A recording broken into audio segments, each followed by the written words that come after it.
Kabanata 831. Ano ang aking mga pagpipilian? Tanong ni Robbie. Ayaw kong maalarma si Lolo, ngunit sa totoo lang ay napakaraming ipaliwanag kung hindi man. Gayunpaman, gusto kong inumin mo ito. Naglabas si Robbie ng isang bote ng soda at ibinigay kay Kyle. Matutulog ka lang ng 1 oras o higit pa, huwag kang mag-alala. Magiging okay din ang lahat pagkatapos mong magising. I guess it's fine, Bob. Tumingin si Kyle kay Robbie na hindi mapakali. Huwag mo nang isipin iyon. Ibinuka ni Robbie ang kanyang mga braso. Hindi ba ako okay? Okay. Walang masyadong sinabi si Kyle. Talagang genius na bata si Mr. Robinson, kahit na tila iba ang ugali niya sa normal na tao. Hanggat walang nasaktan, iyon lang ang mahalaga. Sa palagay ko ay may hindi ka nasagot na tawag mula kay Mr. Spencer. Sa palagay ko ay dapat kang bumalik sa kanya sa lalong madaling panahon. Tumingin si Robbie kay Kyle at gumawa ng phone gesture gamit ang kanyang kamay. Sabihin mo sa kanya na sumakit ang tiyan ko at naantala. Pwede na tayong makipagkita. Magaling. Agad namang tumawag si Kyle. Marahang hinaplos ni Robbie ang mga pakpak ni Fifi habang maingat niyang inaalala ang nangyari kanina. Wala siyang masyadong sinabi, ngunit kailangan niyang isipin na alam nila ang tungkol sa singsing. Ngunit paano napunta ang singsing sa paa ng agila? Paano nila nakuha ang singsing? Ito ay mga tanong na nangangailangan ng mga sagot. Sakay ng private jet, biglang nakatanggap ng report si Zachary mula kay Bruce. Mr. Knopp, si Sharon ay nahuli ni Mr. Blackwood.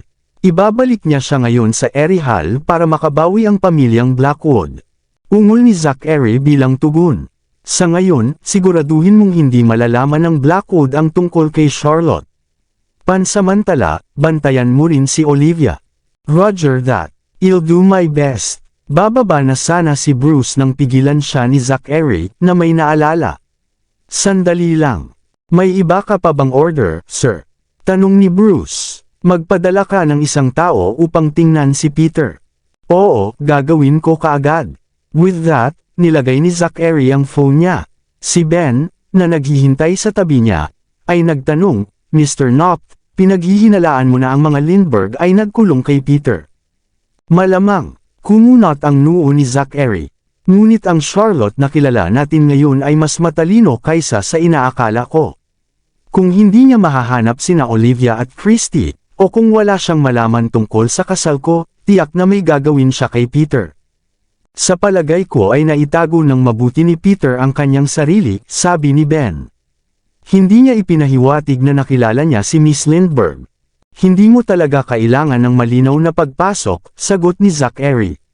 Nang makatagpo siya ni Peter sa unang pagkakataon, ang nagbigay sa kanya ay ang hindi pangkaraniwang pag-uugali. Pagkatapos, nang lumitaw si Olivia sa ibang pagkakataon, hindi niya sinasadyang nahayag na marami siyang nalalaman sa pamamagitan lamang ng isang slip of the tongue. Sige, mukhang nag-aalala pa rin si Ben.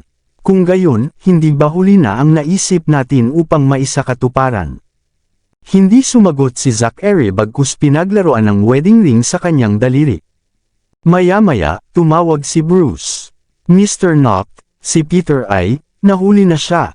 So parang, nagkaroon ng matinding pagbabago sa ekspresyon ni Ben. Anong gagawin natin ngayon? Sana magtagal siya doon. Napabuntong hininga si Zachary. Ito ay isang masamang hakbang. Paano ko babaliwalain ang isang bagay na ganito kahalaga? Nakakatakot talaga si Miss Lindbergh. Napabuntong hininga si Ben, sincere ang tono niya. Natatakot ako na hindi na natin ito maitatago. 3 araw. Bigyan mo lang ako ng 3 araw. Kapag nahanap ko na si Dr. Felch, babalik ako at sasabihin ko sa kanya ng personal. Kumunot ang noo ni Zachary. Sana makatagal pa si Peter ng 3 araw. That should be feasible. After all, he's a man. I doubt he'd be forced to confess so easily by a few women, ani Ben na may ilang pananalig. Hindi naman talaga totoo iyon. Biglang sumingit si Bruce at umiling. Huwag maliitin ang kapangyarihan ng mga Lindbergh pagdating sa panghihikayat. Well, ito ay karaniwang magiging maayos kung hindi niya bubuksan ang kanyang bibig. Sandali lang. Biglang may naisip si Zachary na importante. Hindi ba siya bumalik sa Erihal? Paano niya tatanungin si Peter? Siguro hahayaan niya ang isang kasambahay na hawakan ito. Tanong ni Ben. Kailangan kong malaman mo kung nakarating na siya sa Erihal o hindi. Tiyak na hindi maalis-alis ni Zachary ang namumuo sa kanyang dibdib nang ibigay niya ang utos kay Bruce. Oo, mukhang nakahanap na ako ng isang karapat-dapat na kalaban sa oras na ito, sabi ni Ben na may buntong hininga. Si Zachary ang tipong maselan at patuloy na nag-estratehiya, at hindi nabibigo sa susunod na hakbang. Sa negosyo, bihira, kung hindi man, makatagpo siya ng mga kalaban na karapat-dapat sa kanyang kakayahan. Sa pagkakataong ito, gayunpaman, nakagawa siya ng matinding pagkakamali. At iyon ang kabiguan niyang kontrahin si Danrick. Gayunpaman, ang pagharap kay Charlotte, na isang acolyte na sinanay ni Danrick, ay sapat na mapanganib. Siya ay pinalo ng maraming beses ng sunod-sunod bago pa man magsimula ang tunay na labanan. Nagtataka ako kung paano mangyayari ang isang aktwal na laban kay Danrick sa hinaharap. Hindi ko dapat iniisip ito, hindi ako maglakas loob. Ang pressure na naramdaman niya sa harap ng krisis na ito ay hindi malulutas. Kung maaari, sa palagay ko si Miss Lindbergh ay iyong kahinaan. Kahit papaano, binigyan ni Ben si Zachary ng isa sa mga pangunahing punto. Maaari kang maging makatwiran at mapagpas siya sa sinuman maliban sa kanya. Siya ay ibang uri ng mahinang lugar para sa iyo. Natahimik si Zachary. Siyempre, alam na alam niya.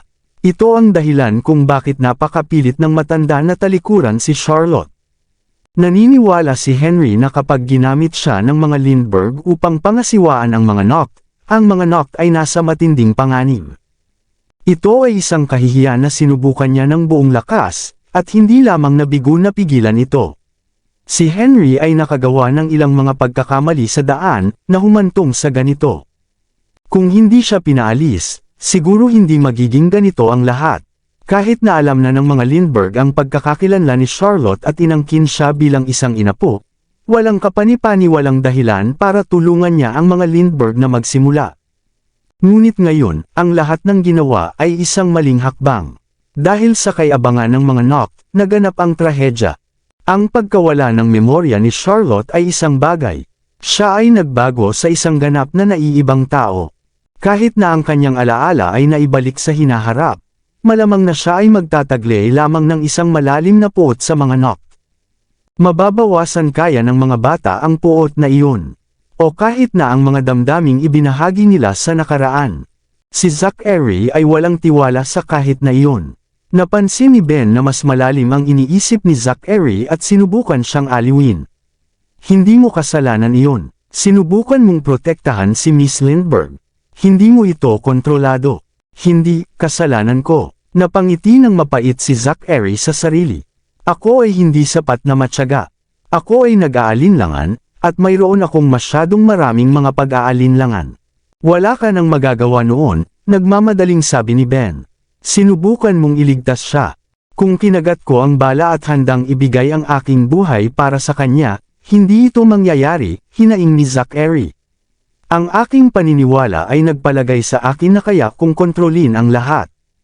Sa tingin ko ang kasalanan ay nasa taong umatake kay Miss Lindbergh mula sa mga anino, mapait na sabi ni Ben. Kung hindi dahil doon, hindi magiging ganito ang mga bagay. Oo, kailangan kong malaman kung sino ang nag-set up kay Charlotte at Mrs. Berry sa T-Nation para may paliwanag man lang siya.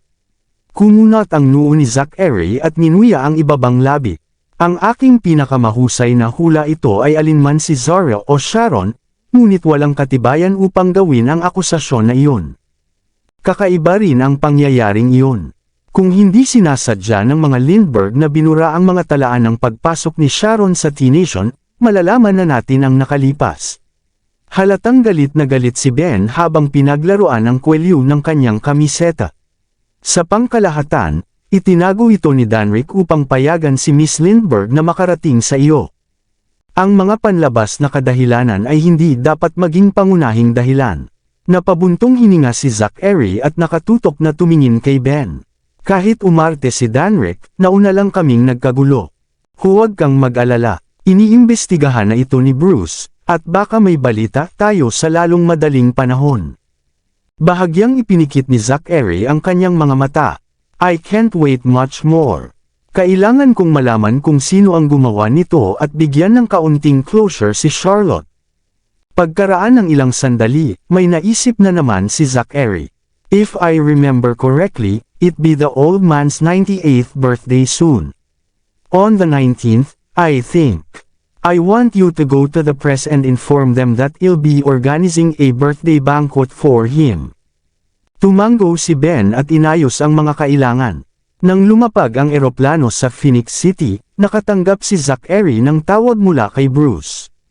Mr. Knock, tulad ng inaasahan, ang pribadong jet ni Miss Lindbergh ay lumipad at lumapag sa oras, ngunit hindi siya nakarating sa Erihal.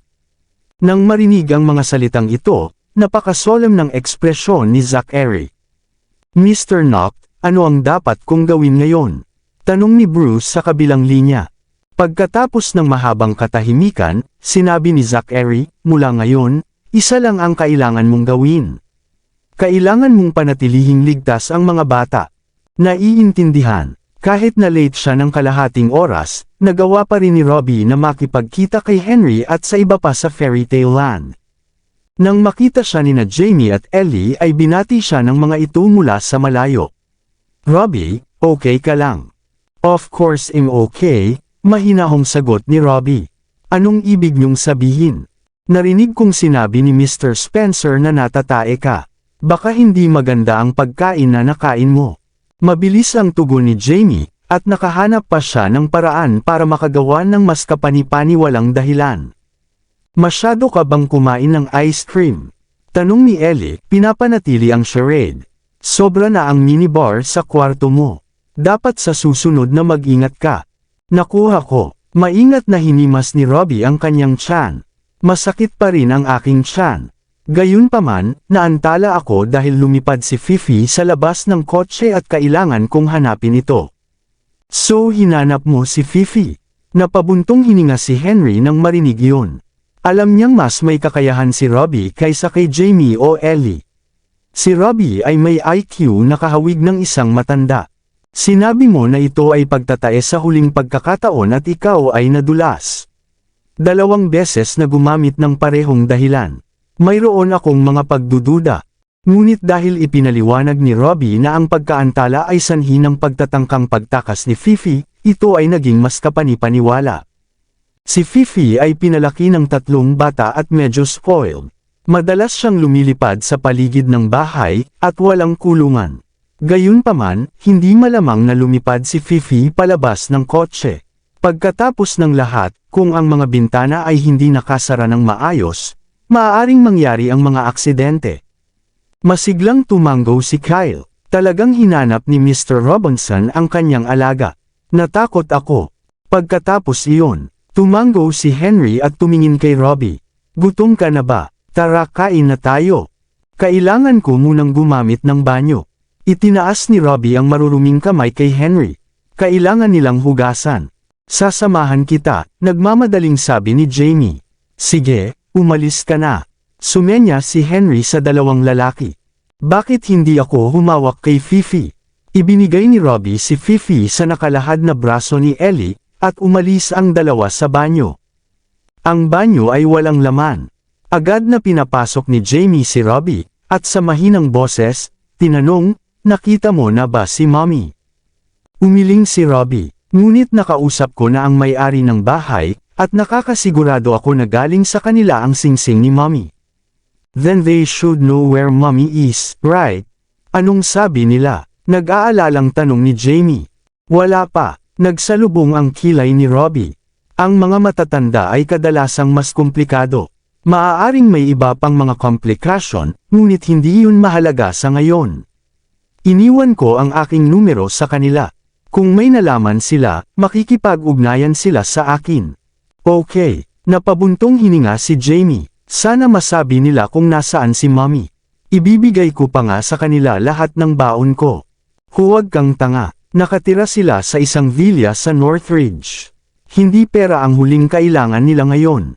Galit na galit si Robbie at nagtaka pa kung pipi si Jamie. Kung gayon, ano ang gagawin natin? Walang magawang tumingin si Jamie sa kapatid. Well, just act according to whatever comes our way. Una, we have to figure out exactly who's living there. Naalala ko ang sabi ni Lolo na sila ang mga Lindbergh, sabi ni Jamie. Ang mga Lindbergh ay di umano'y pangunahing kaaway ng mga Noct. Naaalala mo ba ang pagsakay sa kotse kasama si Lolo? Nagbabala rin siya tungkol sa kanila noon. Delikado sila, at dapat tayong lumayo sa kanila. Ang kalaban, pasigaw na tanong ni Robbie. So, ibig sabihin, ang mga Lindbergh ay katumbas ng mga Noct sa kapangyarihan. Ipagpalagay ko na, tumango si Jamie at nagpatuloy. Noong panahong iyon, inakala ni Ellie na si Daddy ang pinakamakapangyarihang tao sa mundo ngunit hindi niya inaasahan na may iba pang makakalaban sa kanya. Palaging sinasabi ni Lolo na may mas malalakas na tao sa mundo. Sige, eto ang gagawin natin. Kapag may pagkakataon, siguro dapat kang magtanong tungkol sa mga Lindbergh. Sa tingin ko hindi maghihinala si Lolo kung sa iyo nanggaling iyon. Pero kung tatanungin ko siya, siguradong maalarma iyon. Okay, paglabas ng dalawa mula sa restroom, naghihintay na si Spencer sa pinto. Sige, ibabalik ko kayong dalawa sa restaurant ngayon. Okay, salamat Mr. Spencer. Sinundan ni na Robbie at Jamie si Spencer sa restaurant. Pinalamutian ng maganda ni Henry ang lugar. May mga marshmallow at balloon pa para kay Ellie. Si Ellie ay masayang nagtutungo sa restaurant, na nakasuot ng fairy frock at may hawak na magic wand. Ang eksena ay nagpahinto kina Robbie at Jamie sa kanilang mga track. Ang kanilang mga mata ay kumikinang sa isang tiyak na kahinahunan, at ang kanilang mga labi ay pumutok sa matingkad na mga ngiti. Inaasahan ng dalawang magkapatid na si Ellie ay maaaring magpatuloy sa pagiging walang malasakit sa kanya sa kasalukuyan. Nangako silang aalagaan siya ng mabuti. Robbie, Jamie, halika rito. Kinawayan silang dalawa ni Henry. Sabay na naglakad ang dalawa. Kumilos si Spencer para kunin sila at paupuin sa matataas na upuan, ngunit napakadaling sumampa sa kanila ng mag-isa ang mga bata. Malaki na kayo ngayon, nakangiting sabi ni Spencer. 2 taon lang ang nakalipas, pareho kayong kinailangang buhatin sa inyong mga upuan. 6 na taong gulang na kami, Mr. Spencer. Ngumisi si Jamie sa kanya. Mga mag-aaral na kami ngayon sa elementarya. Talagang lumilipad ang oras. Pinagmasdan ni Robbie ang pamilyar na kapaligiran sa paligid niya at hindi niya maiwasang maging sentimental. Sa tingin ko ang huling pagpunta natin dito ay 2 taon na ang nakakaraan. Oo, sa huling pagkakataon. Magsasalita na sana si Henry, ngunit sa halip ay sumingit si Robbie. Kasama yun si Mommy at Mrs. Berry. Sandaling natigilan si Henry at hindi alam ang isasagot. Kinailangan ni Mommy na mag-ipon ng kaunti para madala tayo dito. Sa tingin ko natagalan din siya. Ang alaala niyan ay medyo nalungkot at nalulungkot si Robbie. Nag-aatubili siyang gumastos ng pera para sa kanyang sarili ngunit nagawa pa rin niyang ipadala tayo sa pinakamahusay na kindergarten at binigyan tayo ng pinakamagandang buhay. Namula bigla ang mga mata ni Jamie habang pinipigilan niya na mabulunan. Namiss ko sina Mommy at Mrs. Berry. Miss ko na rin sila. Tumikim si Ellie na may luha sa kanyang mga mata.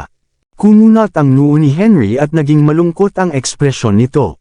2 taon na ang lumipas, ngunit hindi pa rin siya makapagsalita sa tuwing binabanggit ng mga bata ang kanilang ina at si Mrs. Berry. Ipinagpalagay ni Henry na ang mga bata sa edad na 3 ay hindi gaanong maaalala, at ang oras na iyon ay magwawalis ng mga alaala.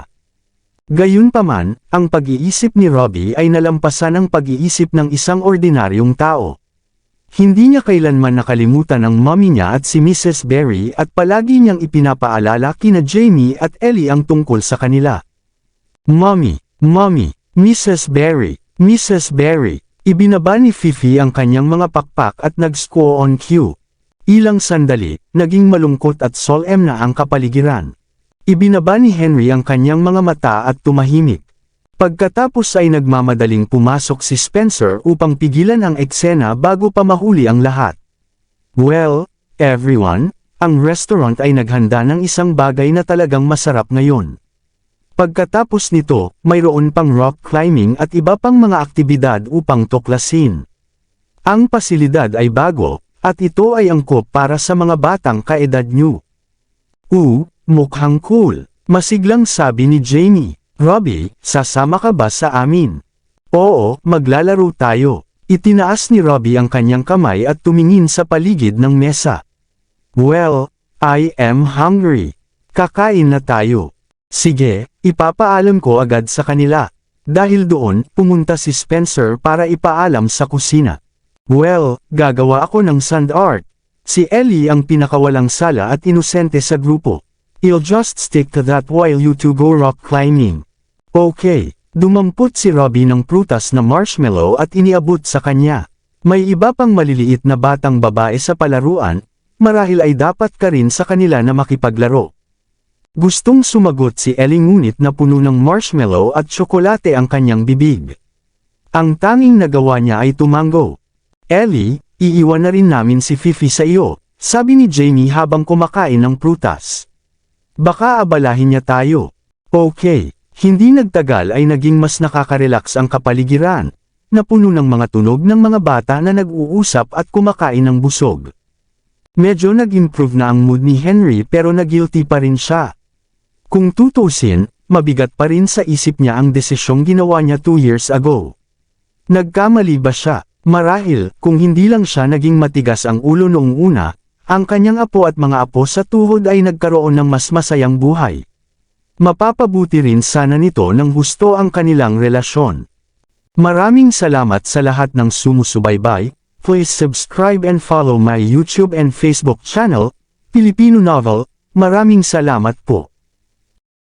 Kabanata 835. Lolo, magkaroon ng pakpak ng manok. Kumuha si Ellie ng pakpak ng manok at inilagay sa plato ni Henry. Salamat. Sabi ni Henry habang hinihimas-himas ang ulo ni Ellie. Lolo, napakainit ng panahon kamakailan. Hindi mo na kailangang mag-effort para samahan kami. Magpahinga ka sa bahay kung pagod ka.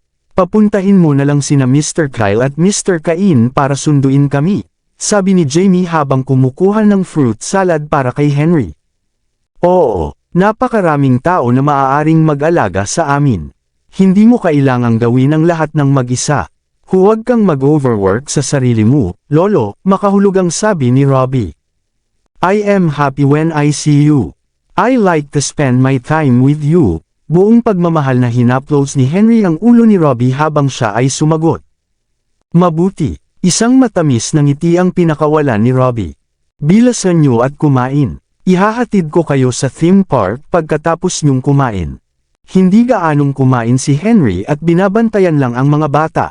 Nang matapos kumain ang triplets, sinundan sila ng grupo ng mga tao sa theme park. Si Ellie ay isang extrovert. Kaya naman, mabilis siyang nakipag-warm up sa iba pang mga bata at naglaro ng sand painting kasama nila. Sa kabilang banda, gustong mag-rock climbing sina Robbie at Jamie. Bahagyang natuwa si Jamie dahil kadalasan, mas mababa siya kay Robbie. Gayunpaman, sa wakas ay nakakuha siya ng pagkakataon na makipagkompetensya sa huli gamit ang kanyang malakas na punto sa araw na iyon. Ipinagmamalaki niya ang kanyang sarili kay Henry habang nagpapalit siya ng sapatos. Sinabi niya na hindi siya natatakot sa pag-akyat ng bato at naabot niya ang tuktok sa loob ng 10 segundo. Tumawa ng malakas si Henry nang marinig iyon at marahang tinapik ang ulo ni Jamie, na nagpapaalala sa kanya na mag-ingat. Samantala, suot ni Robbie ang climbing gear na may pag-iisip sa mukha. Pagkatapos nilang magsuot ng gamit sa pag-akyat ay nagsimula na silang umakyat sa pader ng bato. Napakabilis na umakyat si Jamie na parang unggoy at narating na niya ang gitna ng batong pader sa isang kisap mata. Bigla siyang tumigil sa pag-akyat at hinintay si Robbie dahil pakiramdam niya ay hindi magiging masaya kung madali niyang mapanalunan si Robbie. Robbie, huwag kang magmadali. Take your time. Hihintayin kita. Sinadya siyang akitin ni Jamie. Nang marinig iyon, inangat ni Robbie ang kanyang ulo, at sinulyapan ang una, at nagpatuloy sa pag-akyat ng dahan-dahan. Mula pa noong bata pa si Robbie, mayroon siyang natatanging talino at mataas na EQ. Gayunpaman, ang kanyang tibay at kakayahan sa pakikipaglaban ay hindi kasing husay ni Jamie. Kahit isang simpleng aktibidad tulad ng rock climbing ay mahirap para sa kanya. Hiniling niya na makipagkumpetensya kay Jamie sa rock climbing ngayon hindi lamang upang sanayin ang kanyang sarili. Higit sa lahat, nakalok ang mga pinto at bintana ng villa sa Northridge. Noon pa niya pinagmamasdan ang paligid. Kung gusto niyang pumasok sa villa, kailangan niyang umakyat sa pinakamataas na palapag at palihim na pumasok dito sa pamamagitan ng bintana ng attic. Robbie, dahan-dahan lang. Mag-ingat ka, huwag kang mahulog. Inangat ni Henry ang ulo at nag-aalalang tumingin kay Robbie. Si Robbie ay hindi maganda sa ehersisyo mula pa noong bata pa siya. Kaya naman, natural na mahirap para sa kanya ang adventure activity gaya ng rock climbing. Nang halos 7 metro na ang layo niya sa lupa, nagsimulang manginig ang kanyang mga paa nang hindi mapigilan. Bagamat inipon na niya ang lahat ng lakas ng loob, hindi niya naabot ang mas mataas na posisyon at muntik na siyang mahulog. Bilisan niyo, pumunta kayo at bantayan si Robbie. Huwag niyo siyang hayaang masugatan, ungol ni Spencer. Oo, tumayo ang 2 bodyguard sa ibaba ni Robbie at tinitigan ng mabuti ang huli. Hindi ako ganoon kahina, sigaw ni Robbie sa displeasure. Pagkatapos, iniangat niya ang ulo niya para tingnan si Jamie at nagpatuloy sa pag-akyat. Pagtingin kay Robbie, pawis na pawis ang mga palad ni Henry dahil nag-aalala siyang malaglag ang una. Kaya naman, inilapit niya ang sarili sa batong pader. Sa mismong pagkakataong iyon, natumba si Robbie dahil nadulas ang paa niya sa pagtapak sa isang asul na bato. Napasigaw siya sa takot. Robbie, magkahalong takot at pagkabalisa ang dumaloy sa mga ugat ni Henry nang makita iyon. Bigla siyang sumugod at iniunat ang kanyang mga braso, na sinusubukang iligtas si Robbie mula sa pagkahulog. Sa kasamaang palad, nahulog siya sa wheelchair. Mr. Knocked, mabilis na lumapit si Spencer. Lolo, gulat na sigaw ni Jamie. Nang imulat ni Robbie ang kanyang mga mata, nakita niyang nakasabit sa ere ang kanyang katawan sa pamamagitan ng climbing rope. Pagkatapos noon ay ibinaba niya ang kanyang ulo at napagtantong bumagsak si Henry sa lupa at wala ng malay. Sa puntong iyon, siya ay lubos na natulala. Nakaramdam siya ng kirot sa kanyang dibdib. Mr. Knocked, Mr. Knocked. Nalalaya ni Spencer si Henry at napasigaw sa takot, tumawag ng ambulansya. Bilis! Sinunod ng mga bodyguard ang utos ni Spencer at agad na tumawag ng ambulansya. Sabay baba ng mga staff kina Robbie at Jamie.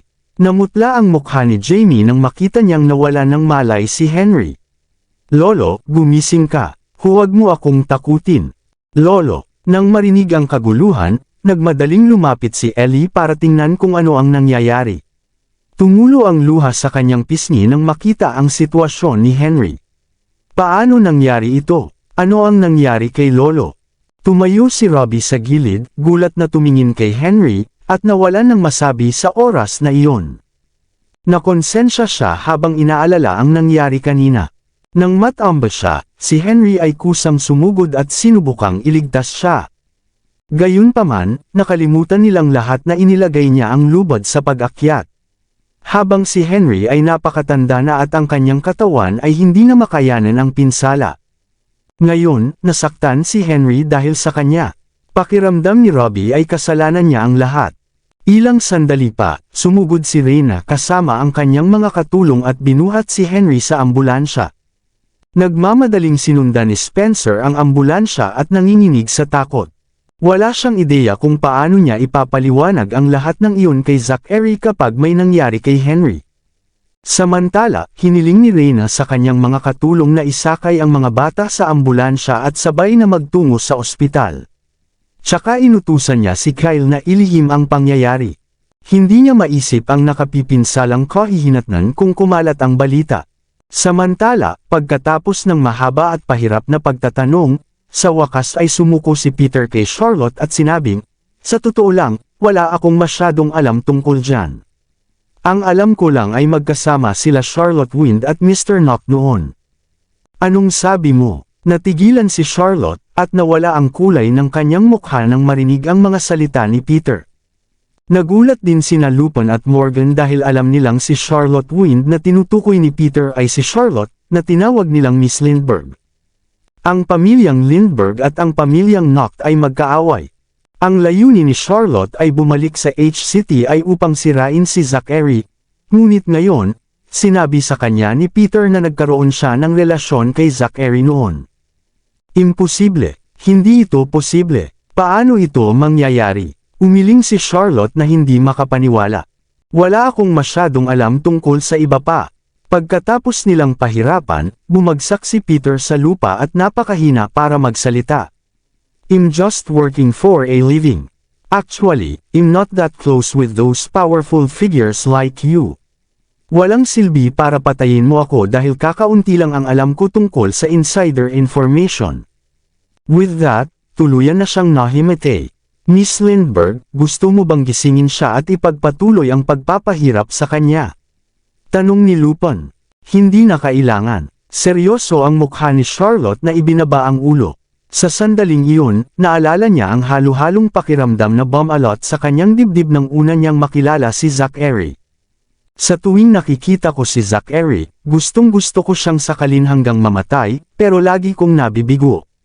Bukod dito, ang galit ay lumipad sa akin tulad ng lava, at ang kapaitan ay nahuhulog sa akin kapag nakita ko siyang may kasamang ibang babae. Sa tingin ko nagkaroon ako ng mga damdaming ito para sa isang dahilan. Baka totoo ang sinabi ni Peter. Kung gayon, ano ang kailangan nating gawin ngayon? Siguro, maaari nating imbestigahan ang background ng mga bata. Maingat na tanong ni Lupin. Miss Lindbergh, maaari bang sila ang iyong? Tumigil si Morgan bago niya natapos ang pangungusap dahil medyo nakaramdam siya ng takot na tumingin sa malamig na tingin ni Charlotte. Actually, napakadaling makuha ang sagot. Kailangan lang namin kumuha ng ilang sample ng dugo sa mga bata para magpa-DNA test, mahinang sabi ni Lupin. Gayunpaman, walang sinabi si Charlotte habang nakayuko ang ulo at malamig na nakapikit. Walang nakakaalam kung ano ang kanyang iniisip. Pagkaraan ng mahabang sandali, sa wakas ay sinabi niya, kunin mo sa akin ang impormasyon tungkol sa mga bata. Gusto kong malaman ang lahat tungkol sa kanila. Oo, Miss Lindbergh, sagot ni Lupin. Tsaka, ibigay mo sa akin kung nasaan si Zachary, utos ni Charlotte. Oo, si Henry ay tumatanda na, kaya kahit isang simpleng pagkahulog lang ay maaaring humantong sa matinding pinsala.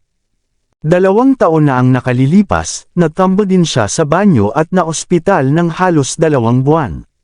Mula noon, naka-wheelchair na siya. Ngayon, muli siyang natambo sa wheelchair at agad na dinala sa ospital. Pero this time, nasa ICU pa rin siya after around 6 hours. Si Spencer ay nag-aalala na parang may sakit.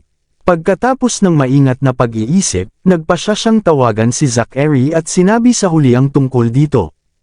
Sa sandaling iyon, kararating lang ni Zachary sa bundok kung saan nakatira si Dr. Felch. Matapos ipaliwanag ang kanyang intensyon, tinanggihan siya sa pintuan. Naniniwala si Dr. Felch at ang kanyang mga apprentice na ang pamilya Noct ang nagplano sa pagkamatay ni na Charlotte at Mrs. Berry para sa kapakanan ng pagpapanatili ng mga bata. Kahit anong paliwanag ni Zachary, ayaw nilang maniwala sa kanya. Kaya naman, nagpa siya ang una na ipakita ang kanyang sinseridad sa pamamagitan ng pananatili sa pintuan hanggang sa payagan siyang makapasok. Gayunpaman, sa oras na iyon, bigla siyang nakatanggap ng tawag mula kay Spencer at ipinaalam ang tungkol sa sitwasyon ni Henry. Nawala ang kulay ng mukha niya nang marinig iyon. Walang pag-aalinlangan, inutusan niya si Ben na maghanda ng private jet dahil gusto niyang makabalik kaagad sa H-City. Pagkaalis pa lang nila, binuksan ni Sam ang pinto. Nung una, gusto niyang papasukin si Zachary. Pero sa pagtingin sa sasakyan na kaalis lang ay isang mahabang buntong hininga lang ang nailabas niya. See, I told you. Zachary is a bad guy. He married Charlotte back then just to gain the children's trust. Halfway through the wedding, the Noct family chased Charlotte and Mrs. Berry out. After that, we heard the news that they died at T-Nation, galit na sabi ni Hailey. Pero sabi niya buhay pa si Charlotte. His eyes were sincere. I don't think that he was lying, Sam was rather hesitant. Magaling magpanggap ang mga taong ito. Noon, nagpanggap siyang sincere at nagawa niyang lokohin si Charlotte at ang mga bata. Kung mabuting tao siya, bakit niya gugustuhing pilitin na umalis si Charlotte? Habang ang mga matingkad na alaala ay nag-flash sa isip ni Hailey, isang alon ng galit ang bumagsak sa kanya. Wala akong ideya, ngunit, dahil napatay na niya si Charlotte, bakit niya tayo hinanap? Natarante si Sam. Siguro mayroong may sakit sa kanyang pamilya, kaya gusto niyang hilingin kay Dr. Felch na gamutin ang taong iyon. Hula ni Hailey. I'm not too sure of that. But they already know that we are here. Kung talagang masama ang intensyon niya, nasa panganib tayo ngayon. We have to move out as soon as possible. Nakakainis. Kailangan nating lumipat ulit dahil sa kanila. Oh, pwede mong tanungin si Olivia tungkol dito. Baka alam niya ang totoo. I lost contact with her a few days ago. Baka may nangyari sa kanya. Noon ko pa siya tinatawagan, pero hindi pa rin makakonect. Baka may kinalaman sa pamilya Nock. Masyadong delikado. Kailangan nating lumipat kaagad. Samantala, sa ospital, nasa ICU pa rin si Henry, at ang mga bata ay sabik na naghihintay sa waiting room. Umiyak si Ellie hanggang sa namula at namamaga ang kanyang mga mata habang si Jamie ay napuno ng pagkabalisa at patuloy na nagtatanong kay Kyle tungkol sa sitwasyon ni Henry. Gayunpaman, nanatiling kalmado si Robbie at naupo sa sulok ng walang sinasabi. Mr. Robinson, Mr. Jameson, Miss Elisa, it's late now.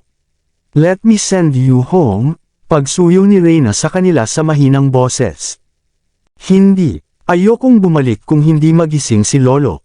Umiling si Ellie kasabay ng pag-agos ng mga luha sa kanyang pisngi. Gusto kong manatili dito hanggang sa makaalis sa panganib si Lolo.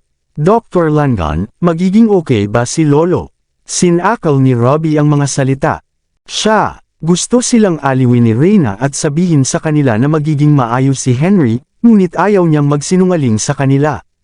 Bagamat nahulog lang si Henry mula sa wheelchair, napakadelikado dahil matanda na siya. Bukod dito, sa pagkakataong ito, tumama ang kanyang ulo. Magiging maayos ang lolo, maraming bagay ang hindi pa niya nagagawa. Naniniwala ako na magigising siya, biglang sabi ni Robbie sa mahinahong boses. It's all your fault. You just missed a step. Kailangan mo pa bang sumigaw? Nahulog si Lolo dahil tinakot mo siya. Sa wakas ay sumabog si Jamie. Jamie, bakit mo sinisisi si Robbie? Laking gulat ni Ellie. Kung tutusin, ito ang unang beses na nagalit si Jamie kay Robbie. Alam kong naiinis ka kay Lolo dahil kay Mommy, pinipintasan mo siya at ginugulo dito at doon. Ngayong nahimite siya, masaya ka na ba? Galit na sigaw ni Jamie habang nakakuyong ng mahigpit ang mga kamao. Oo, ako ang nakagulat kay Lolo hanggang sa mawalan siya ng malay. Inangat ni Robbie ang ulo niya at mahinahong tinitigan si Jamie gaya ng pag-amin niya. Kung mamamatay siya, babayaran ko ang buhay niya kasama ang buhay ko. Nang marinig ang mga salitang ito, saglit na natigilan si Jamie. Nanlaki ang mga mata niya at hindi naglakas loob na magsalita. Robbie, natakot si Reyna sa kanyang pagsabog at nagmamadaling inaliw siya, huwag mong sabihin iyan. Aksidente ito, walang sino man ang maaaring magsisi sa iyo para dito. Gayunpaman, biglang pinutol ni Robbie si Reyna, habang patuloy na nakatingin kay Jamie ng matalim. Hindi ba dapat galit ka sa kanya sa ngalan ni Mommy? Ako, masyadong nabigla si Jamie para sumagot. Kalimutan mo na, wala kang alam, Jamie. Bulong ni Robbie na may mapait na ngiti. Gayunpaman, naiintindihan niya si Jamie, ang pakiramdam ng kalakip at pag-iisip. Kung tutusin, mabait talaga si Lolo sa kanilang lahat. Siya lang din ang nakasaksi sa buong eksenang pinagtabuyan ng kanilang mommy. Si Jamie at Ellie ay walang ideya sa buong bagay. Bukod dito, pagkatapos ng insidente, magkaisang nagkasundo sina Lolo at Daddy na sabihin ang kasinungalingan na pinapaalis si Mommy dahil sa hindi inaasahan sa kanyang sakit. Nakalulungkot, naniwala silang lahat sa ginawang kasinungalingan. Si Robbie lang ang nakakaalam ng totoo. Robbie, anong ibig mong sabihin? Nag-aalalang tanong ni Jamie, at malabong pakiramdam na may mali. Nagtatago ka ba ng sikreto sa akin? Wala, malamig na sagot ni Robbie bago sarkastikong sumagot, just continue to be the naive kid that you are. With that, tumalikod na siya at umalis. Robbie, hinabol siya ni Jamie at umirap, hindi ko maintindihan kung bakit kailangan mong itago ang lahat sa amin sa bawat oras. Maiintindihan na ilayo ang mga bagay kay Ellie dahil babae siya at kailangan natin siyang protektahan bilang magkapatid. Ngunit ako ay isang batang katulad mo at gusto kong makibahagi ng pasanin sa iyo. Kung hindi mo sasabihin sa akin ang mga bagay, ikaw pa rin ay magsasabi na wala akong alam. Sa pagsabog na ito, nadama ni Jamie ang pagkakamali at nagsimulang humikbi. Pagharap kay Jamie, medyo nakonsensya si Robbie. Pagkatapos ng lahat, ang tila walang muwang na si Jamie ay lumaki na. Alam kong hindi ako kasing talino mo, o kaya, nasasakal na sabi ni Jamie habang pinupunasan ang kanyang mga luha, but I'm also a member in this family. The search for mommy is my responsibility too. After all, siya ang mommy natin, hindi sa iyo na nag-iisa. Shush! Shut up! Mabilis na tinakpan ni Robbie ang kanyang kamay sa bibig ni Jamie habang nagbabala ito sa mahinang boses, ito ay isang sekreto. Walang makakaalam dapat. Nanlaki ang mga mata na puno ng luha si Jamie habang mariing tumango. Huwag na huwag nang magsalita tungkol dito, babala ni Robbie sa seryosong tono habang inaalis niya ang kanyang kamay.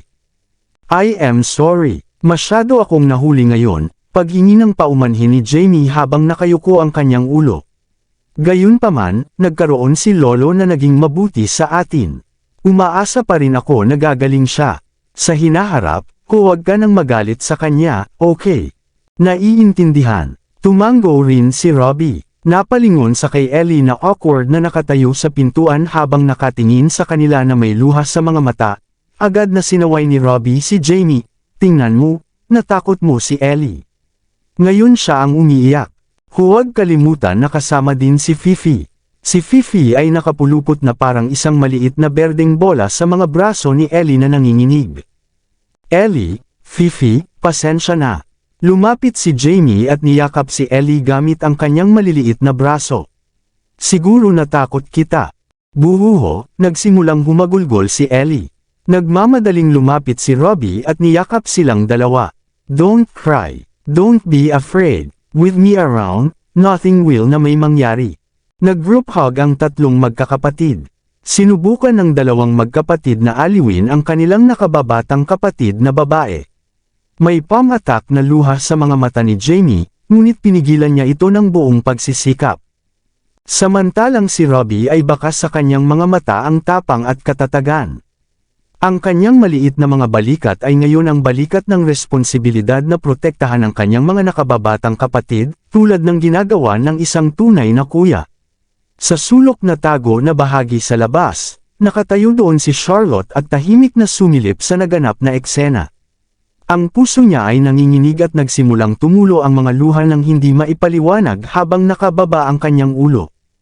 Hindi maiwasan ni Charlotte na titigan ang mga luhang tumutulo sa kanyang mga kamay. Ang ganoong uncalled for reaction ay marahil bahagi ng instinct sa loob niya. Biglang may sumagi sa isip niya tungkol sa tatlong bata. Siguro sila talaga.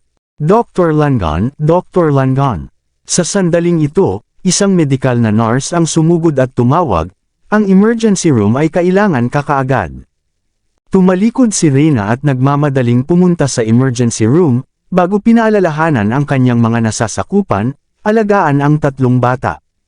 May nangyari ba kay Lolo? Nanginginig na tanong ni Ellie na namumutla ang mukha. Huwag kang mag-alala, magiging okay din siya. Bagamat tila kalmado si Robbie sa ibabaw, ang kanyang nanginginig na maliliit na kamay ay kumukontra sa kanyang pagkakalmado. Natakot siya sa pag-asam na si Mr. Henry ay nasa panganib dahil sa kanya. Pumasok muna kayong lahat, I'll go check it out.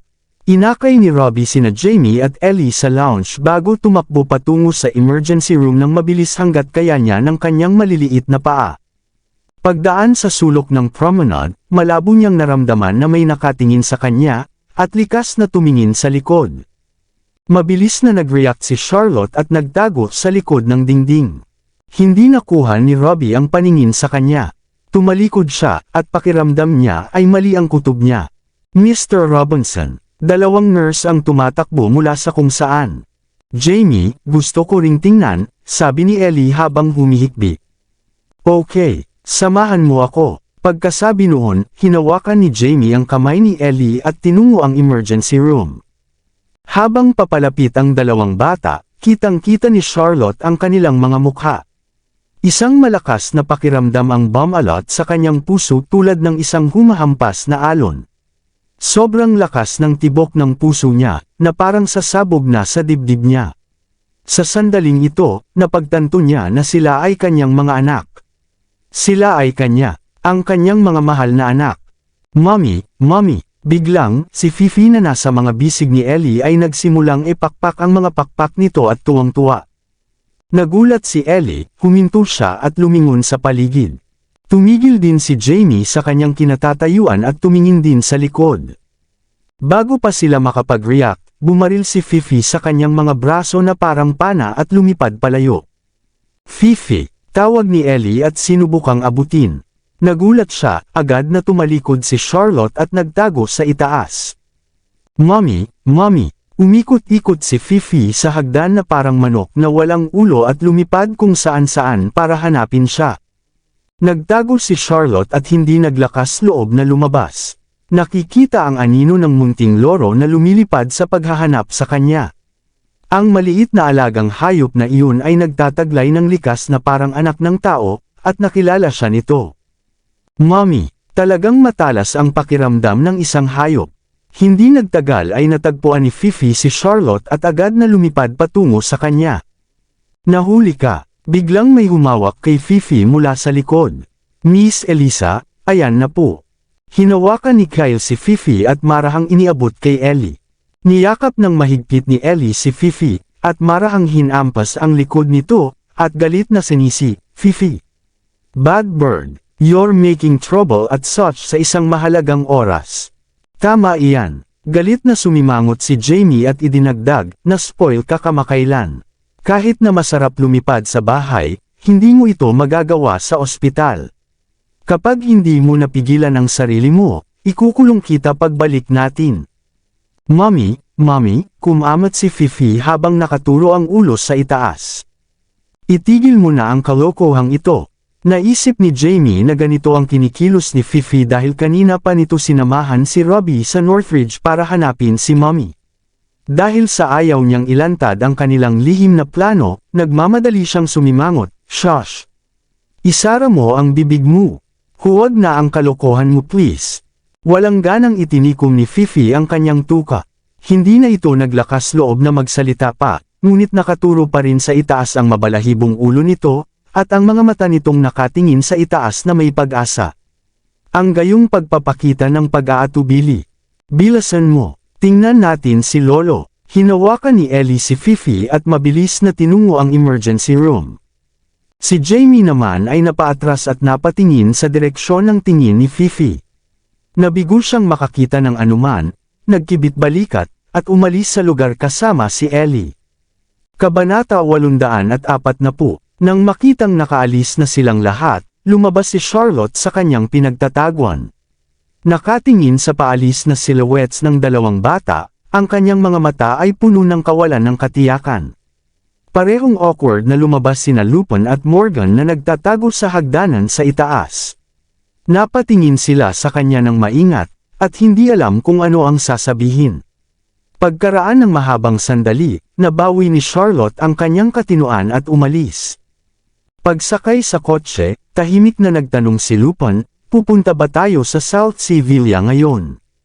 Sa Northridge, ibinaba ni Charlotte ang kanyang ulo na may mabigat na puso. Ito, hindi ba malalaman ni Zachary na hindi pa tayo nakabalik sa Erihal? Tahimik na sumunod si Lupin. Masyado mong minamaliit si Zachary, tumawa ng mapait si Charlotte bago idinagdag, dapat alam na niya ito. Tama. Pinigilan ni Lupin na magsalita pa. Hayaan mo si Peter, utos ni Charlotte. Ipaalam mo sa kanya na kukontakin siya ni Olivia sa lalong madaling panahon, pati na rin, papuntahin mo siya sa akin pagdating ng panahon. Oo, agad namang tinanggap ni Lupin ang utos. Miss Lindbergh, sinasabi mo bang alam na ni Zachary na nahuli natin si Peter? Hindi makapaniwalang tanong ni Morgan bago sabihin, sa palagay mo ay pakakawalan niya si Olivia sa lalong madaling panahon. Tayo ay isang grupo ng mapagkunwari. Malamig na tawa ni Charlotte. Dapat niyang malaman na ang kanyang takip ay pumutok sa pagpapatuloy ng kanyang charade, dapat lang siyang lumabas na malinis. Kung gayon, dapat ba nating ipagpatuloy ang ating investigasyon? Tanong ni Morgan. Kalimutan mo na. Pinikit ni Charlotte ang kanyang mga mata at sinabi sa mapanganib, hihintayin ko siyang mauna sa akin. Naiintindihan. Samantala, lumapag si Zachary sa H-City Airport. Lumapit si Bruce para sunduin siya at nagulat, mga isang oras lang ang nakalipas, pinalaya si Peter. Tulad ng inaasahan, sa pag-iisip ni Zachary bago nagutos, bitawan mo si Olivia. Oo, agad namang tumalima si Bruce. Pagkatapos na makalaya si Olivia, tiyak na pupuntahan niya si Peter. Sigurado akong makokontak si Miss Lindbergh pagkatapos nito. Pagkatapos, maingat na paalala ni Ben, natatakot akong hindi na maitago ang mga nakaraang pangyayari. Hindi ko pa rin ito kayang panatilihing nakabote magpakailanman, nakasimangot si Zachary habang sinabi niya. Sa ngayon, malamang na hinihintay niya ako para magtapat sa kanya ng personal. Hindi pa hinog ang oras. Walang magawa si Zachary. Ngayong naaksidente ang matanda, lahat tayo ay kailangang maantala ang mga plano. Walang lakas ng loob na magsalita si Ben. Kung si Mr. Henry ay hindi napunta sa kasalukuyang kalagayan, sila ay nakuha na bumalik si Dr. Felch. Pinlano nilang gamitin ang kaarawan ng matanda para linlangin sina Zora at Sharon na magpakita at pumunta upang ihayag pareho ang kanilang mga nakaraang krimen. Ito lang ang tanging paraan para maipaliwanag ng malinaw kay Charlotte ang nangyari noon. Marahil ay mayroon pa ring manipis na hibla ng pag-asa. Gayunpaman, dahil sa aksidente ni Mr. Henry, nagulo ang buong plano. So pupunta tayo sa ospital ngayon. Maingat na tanong ni Bruce. Oo naman, maikling ungol ni Zachary bago paalalahanan, siguraduhing iwasan ang media, at huwag hayaan ang sinuman na makaalam tungkol sa aksidente ng matanda. Affirmative. Nandito na si Spencer. Wala pang nalalabas na balita so far. I continue to monitor. Tulad ng sinabi ni Bruce, nagring ang telepono, at ito ay isang tawag mula kay Taylor. Ipinasa niya ang telepono kay Zachary at sinabi, nasa linya si Mr. Blackwood. Alam ko, sumenya si Zachary. Sinagot ni Bruce ang telepono sa mahinahong paraan bago ibinaba ang tawag at iulat ang kanyang telepono sa pakikipag-usap kay Zachary. Dinala ni Mr. Blackwood si Sharon sa Erihal at humingi ng tawad sa pamilyang Lindbergh. Hindi mahalaga kung gaano kalaki ang pakiusap ni Mr. Blackwood, pero tumanggi si Mr. Lindbergh na bigyan siya ng pagkakataon. Ngayon ang Cinder Group ay nahaharap sa gayong krisis, kung walang aksyon na gagawin, ang pagkabangkarote lamang ang kinalabasan na naghihintay sa kanila.